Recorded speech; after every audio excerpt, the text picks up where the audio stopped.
Donald Trump zrušil obmedzenia v oblasti vývoja umelej inteligencie. Prezident Spojených štátov chce, aby umelá inteligencia ovládla čo najviac ľudí, ideálne všetkých ľudí na planéte Zem. Ale najdôležitejšie pre amerického prezidenta je, aby táto umelá inteligencia, ktorá všetkých ovládne, bola americká. Pretože umelá inteligencia je ďalším krokom vo vývoji informačných systémov. Na akom zariadení pozeráš toto video? Na telefóne alebo počítači s americkými operačnými systémami od spoločnosti Microsoft, Google alebo Apple. Nezáleží na tom, že telefón alebo počítač je vyrobený v Ázii. Američania jednoducho presunuli drahú výrobu na iné miesto, čím eliminovali časť nákladov. Väčšina technológií, s ktorými sa vyrábajú počítače a telefóny, sú tiež americké technológie. Na akej platforme pozeráš toto video? Na americkom YouTube. YouTube je taký veľký a taký globálny, že v niektorých krajinách dokonca nemajú vlastné národné videoplatformy. A tam, kde existujú, jednoducho nedokážu konkurovať veľkému a silnému americkému YouTube. Hlavné spoločnosti, ktoré dnes kontrolujú informačné toky medzi ľuďmi, sídlia v Spojených štátoch amerických. Google, Facebook, Twitter a mnohé ďalšie sú americké spoločnosti a podliehajú americkému štátu. Američania vytvorili hardwarovú časť internetu, Američania vytvorili softwarovú časť internetu. Američania vytvorili sociálne siete a videoplatformy. A teraz sa objavil nový vývoj, ktorý sa verejne nazýva umelou inteligenciou. Nebudeme rozoberať, nakoľko je inteligentný a nakoľko dokáže nahradiť človeka. Nepotrebujeme tieto nezmyselné filozofické spory. Hlavné je, že ide o ďalší krok vo vývoji informačných systémov. Vytvoriť a natrénovať neurónovú sieť stojí desiatky až stovky miliónov dolárov. To sú veľmi veľké peniaze pre bežného občana. Ale spoločnosť Meta míňa desiatky a stovky miliónov dolárov na vývoj a potom svoju neurónovú sieť, svoju umelú inteligenciu Llama rozdáva zadarmo. Vezmi si ju a používaj. Čo to znamená? Čo je to za biznis minúť obrovské peniaze a potom všetko rozdať zadarmo?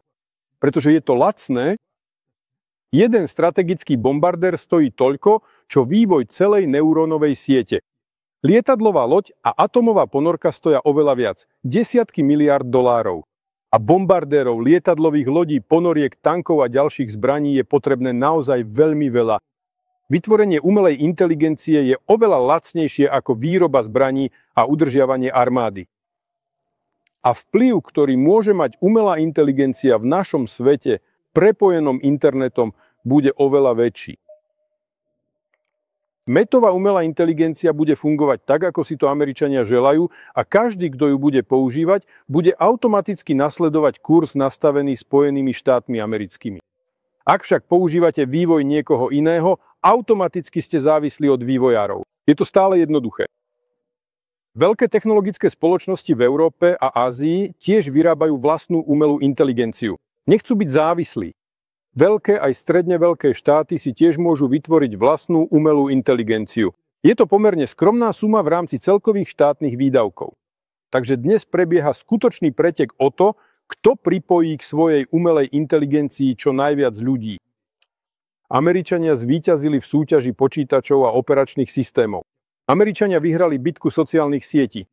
Američania sa stali víťazmi v boji videohostingov.